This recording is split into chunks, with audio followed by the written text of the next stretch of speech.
Alright, it's nearly time to paint. I've got them all lined up. And I will be painting the back sides of these.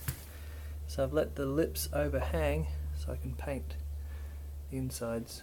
I'm using Duplicolor.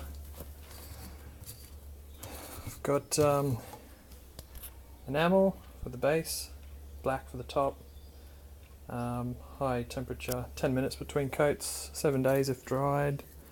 See how it goes.